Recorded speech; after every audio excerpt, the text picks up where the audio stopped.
नमस्कार दोस्तों, स्वागत है आपका श्री स्टेनोग्राफी टेलीग्राम और यूट्यूब चैनल पर। डिक्टेशन स्टार्ट करेंगे ठीक 3 सेकेंड बाद। Yes, ready, start.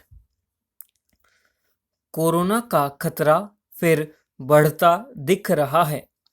केरल व पूर्वोत्तर राज्यों में नए मामलों में बढ़ोतरी से मुल्क में सक्रिय मरीजों की संख्या फिर से बढ़ने लगी है।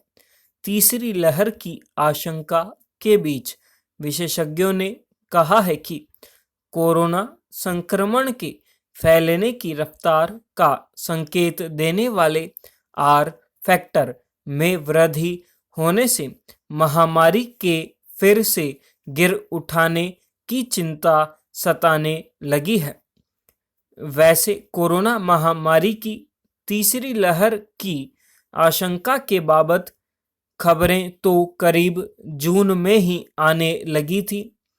केंद्र व राज्य सरकारें इससे निपटने के लिए बेहतर स्वास्थ्य सेवाएं मुहैया कराने के आश्वासन भी दे रही है।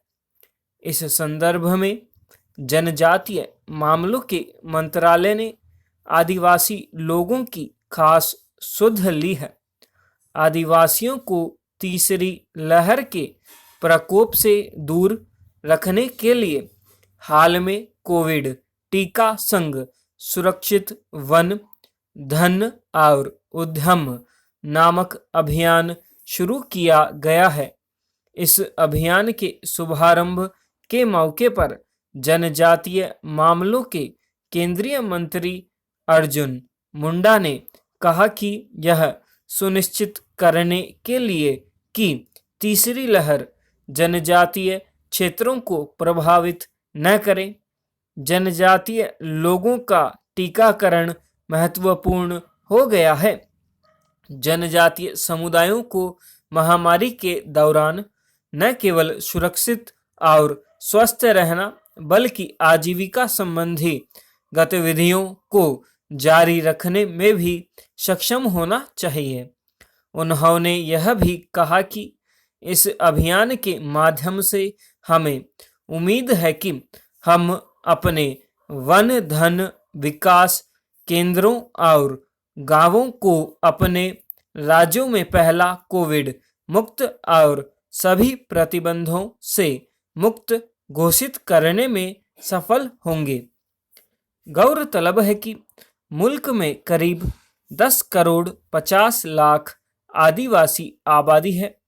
जहां तक आबादी के कोरोना टीकाकरण के आंकड़ों का सवाल है तो इसके बारे में जनजातीय मामलों की राज्य मंत्री रेणुका सिंह ने हाल ही में लोकसभा में बताया कि 15 जुलाई तक देश के 25 राज्यों के चिन्हित 176 जिलों में 4.81 करोड़ टीके लग चुके हैं।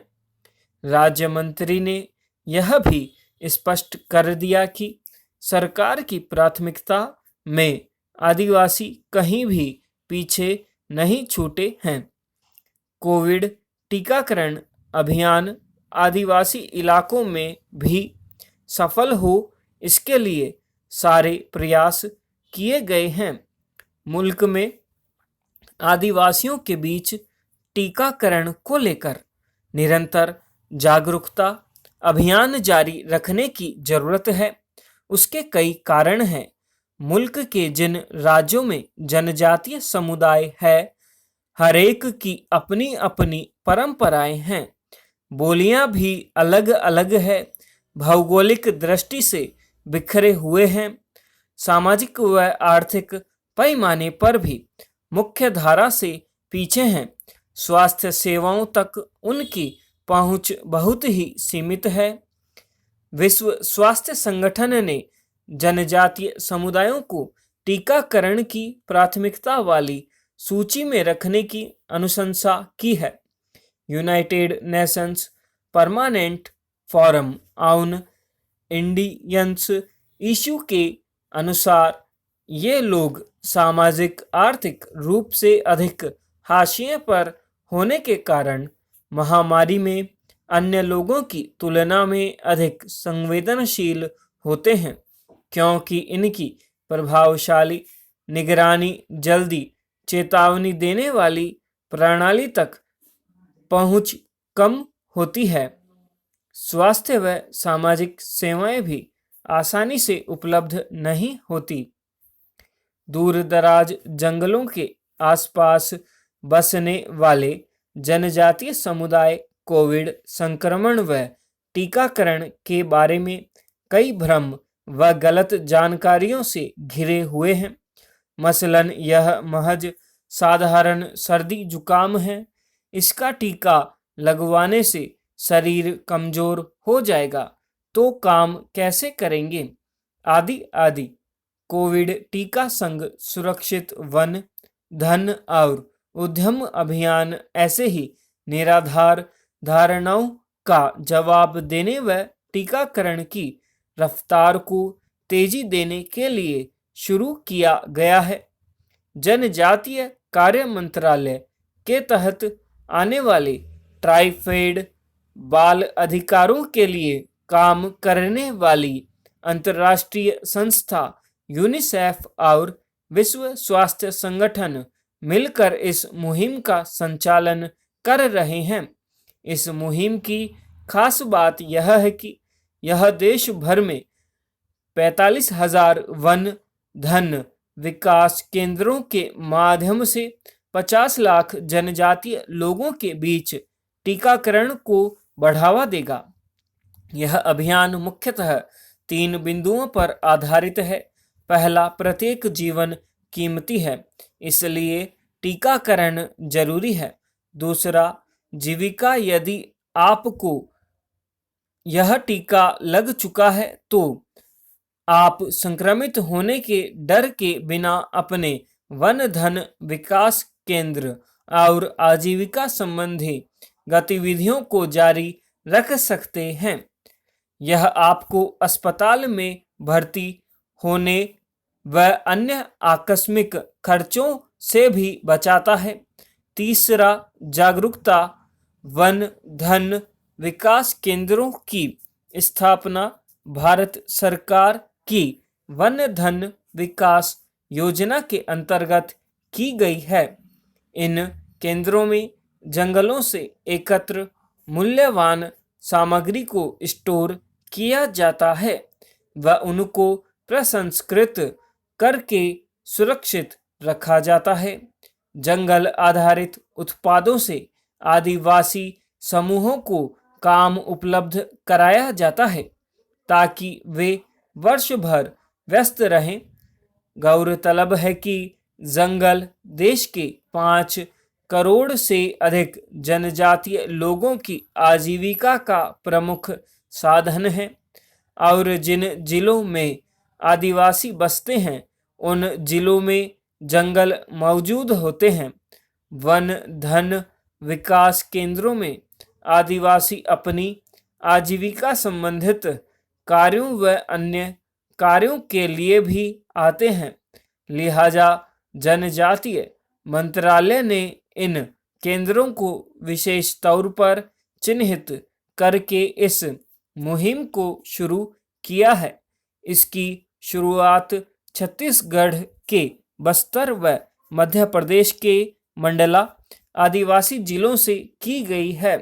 मंडला जिले में आदिवासी आबादी कुल आबादी का 58% है, तो बस्तर में यह आंकड़ा 30% है। सरकार को उम्मीद है कि इस मुहिम को सफल बनाने में आदिवासी महिलाओं की भूमिका अहम होगी। वजह इन केंद्रों में स्वास्थ्य सहायता समूह की भूमिका महत्वपूर्ण होती है। अधिकतर महिलाएं ही ऐसे समूह से जुड़ी होती है।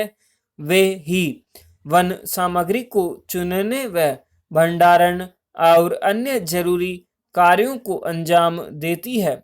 तो ऐसे में स्वास्थ्य कार्यकर्ताओं के साथ साथ इन महिलाओं को भी आदिवासी लोगों के मन से अफवाहों, गलत जानकारियों व टीके को लेकर बैठे डर आदि को दूर करने का जिम्मा देने से मुहिम सफल हो सकती है।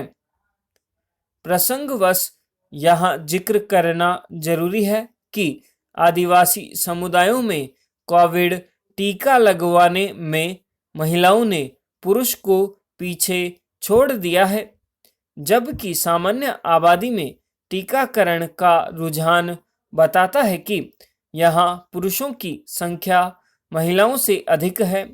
इसके मद्देनज़र कई संगठनों का यह भी कहना है कि जहां जरूरी हो वहां महिलाओं के लिए अलग से कोविड-19 टीकाकरण केंद्र खोले जाएं।